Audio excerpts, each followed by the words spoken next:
thank you for being here. So, as Nick said, I'm Heather. My pronouns are she, her, and I'm a proud queer woman. For anyone who would benefit from a visual description, I'm a white woman with ginger hair, glasses and tattoos. And as Nick said, I'm here today in my role as Chair of Proud Changemakers. And because I'm physically incapable of not doing a little plug, Proud Changemakers exists to elevate, advocate for and support LGBTQIA voices across civil society. We share the stories of queer people doing brilliant, brave, difficult and often under-recognised work, because stories are not just nice things that we tell. Stories build power, they shift culture and remind people that we're not just statistics, headlines, problems to be solved or issues to be debated. We're people. So to find out more about Proud Changemakers, check out our podcast, find us on socials. So with the plug done, today on IDAHOBIT, we come together in a moment that feels urgent, heavy and frankly exhausting.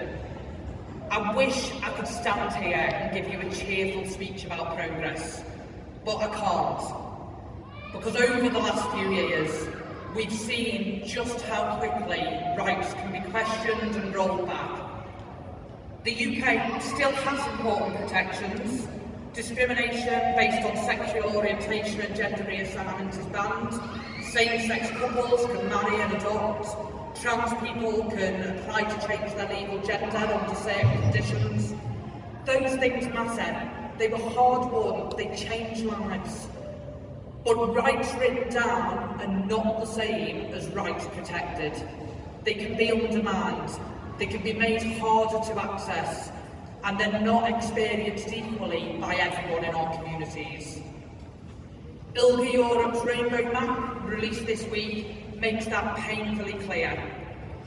The UK score fell again this year, with us sitting in 22nd place, down from first back in 2015. This is not a blip.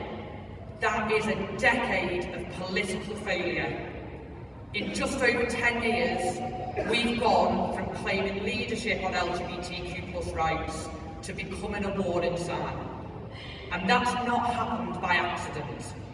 It is the result of political cowardice, media hostility, institutional failure, and well-funded anti-rights movements using fear, confusion and division as weapons. Last year's Supreme Court ruling created fear and uncertainty for trans people, and for services, employers, charities, schools, and anyone trying to do the right thing. And what happens when the law is made confusing? People become frightened, organisations become cautious, decision makers hide behind process, and the people already most at risk are pushed further to the margins. So let me say this clearly, trans people are not a problem to be solved. They are our colleagues, our friends, our family, our community. They're not a loophole, they're not a risk assessment, they're not a debate, they are people. ILGA's really clear about what the UK needs to do.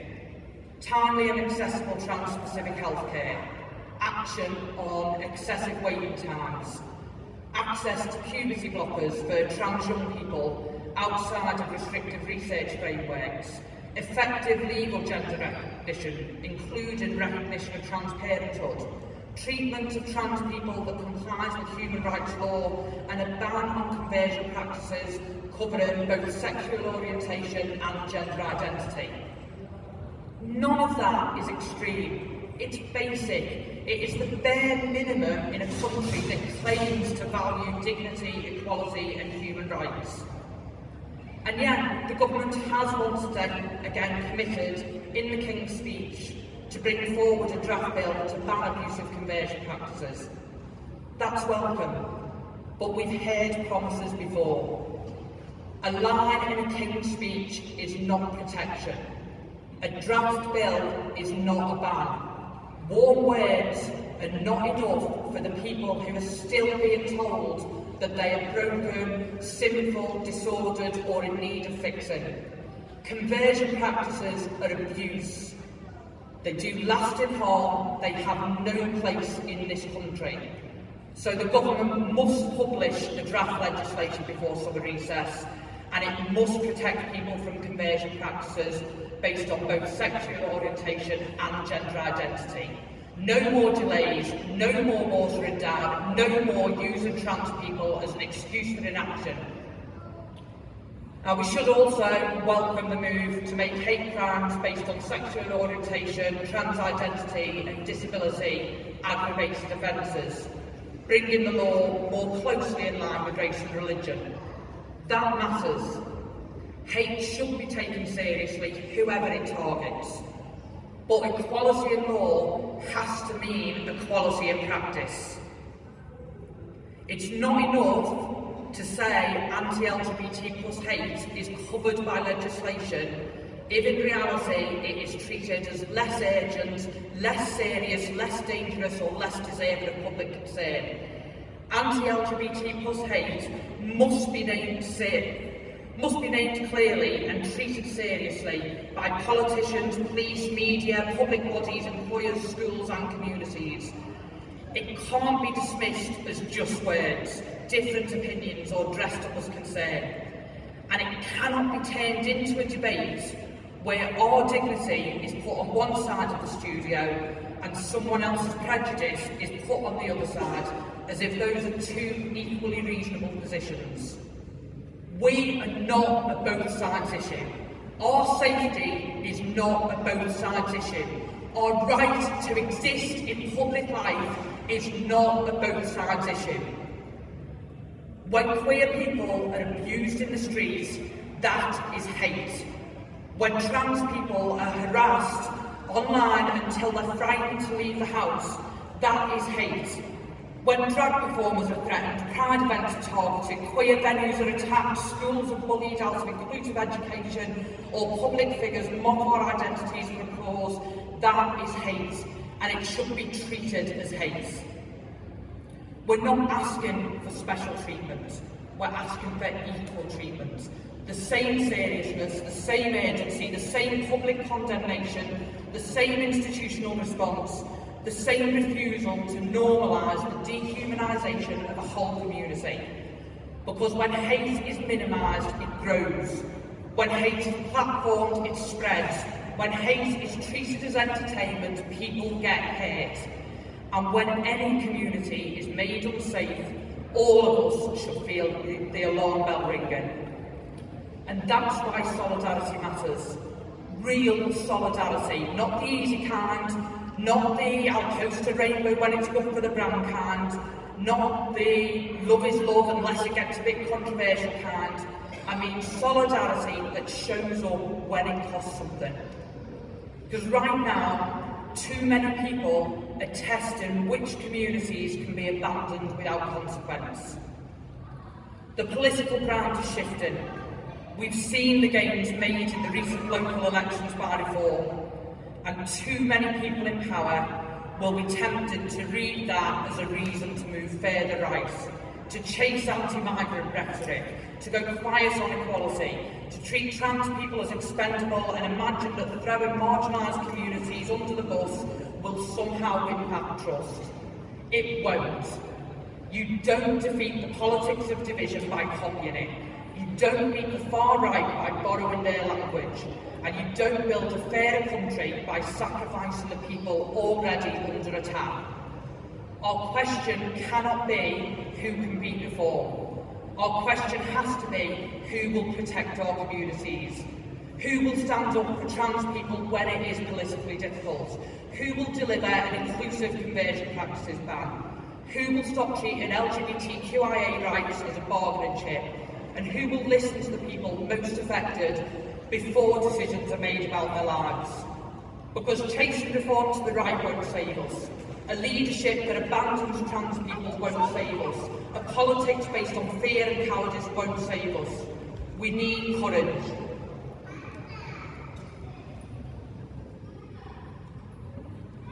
And we need to stop looking across the Atlantic and say that can never happen here, because the same playbook is already here.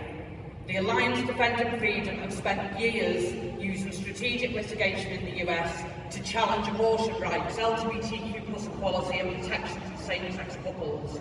They celebrated their role in the fall of Roe versus Wade. They brought cases around businesses refusing services connected to same-sex weddings. And now ADF International is active here in the UK, threatening legal action against Parkrun over trans inclusion. Parkrun, a free weekly community 5K, a place where people turn up in lycra, leggings, fancy dress, old trainers, new trainers, with buggies, dogs, strength, anxiety, hope, and absolutely no intention of becoming the centre of an international legal culture war. Parkrun's meant to be about community, about getting people moving, about welcome, and yet even that has become a target. Now, no offence to Parkrun, I love a community 5K as much as the next person who owns trainers mainly for decorative purposes, but this isn't really about whether somebody gets a barcode scanned after a jog in the park. It's about power, it's about lawfare, it's about using expensive legal threats to frighten organisations into abandoning inclusion before a case ever reaches a courtroom. It's about making community groups, charities, sports bodies, schools and public services ask, can we afford to be inclusive, rather than what is the right thing to do? Because when inclusion becomes legally risky, exclusion becomes the path of least resistance. That's the point.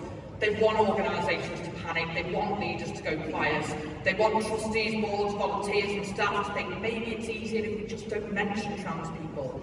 Maybe it's easier if we quietly close the door. And we have to say no. Not in our community spaces, not in our charities, not in our schools, not in our sports clubs, not at Parkrun, and frankly to the ADF we have to say jog on. Because trans people are being used as the wedge, the test case, the stepping stone, but they're not the end goal. The end goal is bigger, rolling back women's rights, abortion rights, LGBT plus rights, equality law, inclusive education, family recognition and bodily autonomy. So to any cis-white gay men here thinking, well, this doesn't really affect me, I love to pull up a chair, because it does. Do not think that you can train trans people for your own safety. Do not think that you can stay quiet while trans people are attacked and the people attacking them will stop politely at your door and say, don't worry, your marriage is safe. That's not how this works. Look at America. Challenges to same-sex marriage haven't disappeared. Legal battles over whose relationships, families and rights count are still happening. So no, don't assume your marriage would be safe. Don't assume your name would stay on your child's birth certificate. Don't assume your family would remain recognised. Appeasement is not a strategy, it is just volunteering to be eaten last. And I say that with love. It's why intersectionality isn't an optional extra. It's not a buzzword to throw into a funding application and forget about. It is the truth of our lives. LGBTQIA people are black, we are brown, we are people of faith, people of no faith, disabled, migrants, refugees, working class, carers, parents, women, older, younger people. So when anti-migrant hate rises, it affects us. When faith-based hate rises, it affects us. When racism, ableism and misogyny rise, it affects us. When people around the world are fighting for freedom, safety, dignity and self-determination, we cannot look away. Our commitment to human rights cannot stop at the border of our own community or country. As Maya Angelou said, none of us can be free until all of us are free. And that can't just be something we chant when the vibes are good. It has to shape where we show up, who we defend, whose voices we amplify and whose pain we refuse to ignore. Because the people attacking our rights understand solidarity. They understand coalition, they understand how to work across borders, campaigns, institutions and legal systems, so we need to understand it too. And we need our allies. And allyship has to mean more than quietly thinking we deserve rights. Allyship is active. It is challenging the joke in the office, it's pushing back in the family WhatsApp, it's asking why the rainbow logo has mysteriously disappeared this June, because Pride suddenly feels a little bit political. It's refusing to let trans people be spoken about as a problem. It's standing against faith-based hate, racism, migrant scapegoating, disability injustice, misogyny, and every attempt to make a marginalised community less safe. Allyship is not just being nice to us when it's easy. It's standing with us when someone in the room would rather you didn't. And within LGBT communities, we have work to do too. We have to stop pretending that our struggles are separate. We have to stop letting people pit lesbians against trans people, gay men against women, secular communities against people of faith, older activists against younger activists. That division is not accidental, it's designed. If they can make us suspicious of each other, they don't have to defeat us. We do it for them. But we're better than that. Our history is protest, mutual aid, chosen family and refusal. Drag queens and lesbians together on the front line. Gay men caring for each other when the state wouldn't. Trans people fighting for rights long before the media discovered them as a useful target. Bisexual, asexual and intersex people insisting on visibility. Disabled queer people making movements more accessible. Queer people of colour building spaces when mainstream LGBT plus spaces failed them. And people of faith refusing to be told that they must choose between who they love and who they are. We've weathered storms before, we survived criminalisation, we survived the AIDS crisis, we fought Section 28, we changed the law on adoption, we fought for civil partnerships and then marriage equality. We changed workplaces, schools, charities, public services and families. We made the impossible possible because people organised, marched, wrote, cared, loved, shouted, grieved, danced and refused to disappear. And we can do it again. But we cannot do it by being silent. And that's why Proud Changemakers matters to me. Because elevating LGBTQIA voices is not just communications, it is a democratic act. When queer people tell our own stories, we challenge the lies told about us. When we amplify voices from across civil society, we make it harder for decision makers to say that they didn't know. When we centre those most affected, we move from charity to justice, from sympathy to power, from speaking for to standing with. Nothing about us without us isn't just a slogan, it's a standard we should hold every institution to. So if you're writing policy about trans people, where are the trans voices? If you're making decisions about LGBT plus education, where are the young people? If you're talking about conversion practices, where are the survivors? If you're designing hate crime responses, where are the people who have lived through that hate? We don't need decisions made about us in rooms that we're not allowed into. We need power shared, platforms open, resources moved, our voices not just heard but acted on. So yeah, things are hard. People are scared, exhausted, angry. Some days it feels like the news is just one big flaming skip rolling downhill while someone from the comment section shouts biological reality at it. But despair is not truth. The truth is, we are still here. The truth is, every time they try to make us disappear, more of us find each other. The truth is, there are people in every town, workplace, school, charity, faith, community and family who believe in dignity, freedom and love. The backlash is loud because we changed the world. They aren't attacking us because we failed, they're attacking us because we got somewhere. Because more people are out, more children know LGBT plus people exist, more families love their queer kids, more workplaces have policies, more communities have pride events, more people know that trans people deserve safety, dignity and joy. They're trying to push us back because we move society forwards, so let's move it again. So here's what I'm asking of you today. I'm really, really sorry that we were listening to you all day, 2 minutes. The very last bit, I can see you twitching in the corner. So here's what I'm asking of you today. Defend trans inclusion wherever it is under attack, in sports, schools, healthcare, workplaces, public services, and yet even at parkrun. Check the policies, ask why your organisation's gone quiet. Write to your MPs and councillors, ask what they're doing to protect LGBT plus people and when we'll get a proper inclusive conversion practices ban. Ask what they're doing about trans healthcare waiting lists, inclusive education and safe community spaces. Challenge hate where you see it, not only the obvious stuff, challenge the misinformation, the just asking questions bigotry, lazy jokes and clickbait headlines. Do not feed media outlets that profit from our dehumanisation. Support LGBT plus organisations, especially grassroots and trans-led organisations. Give money if you can, give time if you can, share their work, turn up, offer skills, open doors, use your platform to amplify voices that are too often ignored. Build solidarity which is beyond our own communities.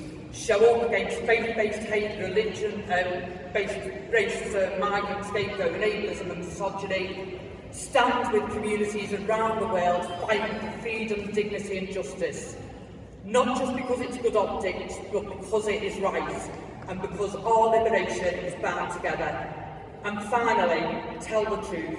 Share your story if it is safe to do so, and lift up our communities with dignity, consent, care and power. Those attacking us rely on caricatures. We answer with humanity, evidence and each other. So today on IDAHOBIT, remember this. We're not powerless, we're not alone, we're not going back. And together, as proud change makers, we're going to keep making change. Thank you.